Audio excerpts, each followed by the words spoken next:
Hoy nos ha vuelto a insistir en esa voluntad, en su voluntad de dialogar con el Gobierno de España. Esa voluntad de diálogo no parece que vaya a ser muy sincera después de haberle vuelto a escuchar. Señor Torra, cuando usted dice que se quiere sentar con Mariano Rajoy, con el presidente del Gobierno, le pregunta: ¿piensa de verdad que el presidente del Gobierno se va a sentar a negociar cómo se trocea España? ¿Usted se lo cree de verdad? Ya le adelanto que no.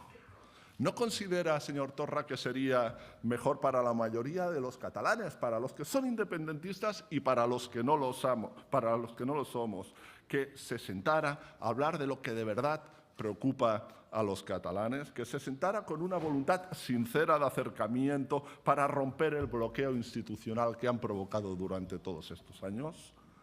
Después de lo que hemos visto, creo que no hay que recordarle que lo que pueda pasar en Cataluña en los próximos meses, señor Torra, solo depende de usted.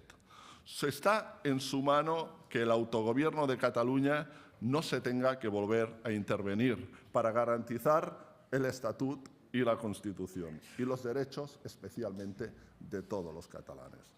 Señor Torra, si piensa seguir por el camino que ha señalado esta mañana, no le quepa la menor duda que su libertad, como le dije el pasado sábado, acabará cuando empiecen nuestros derechos.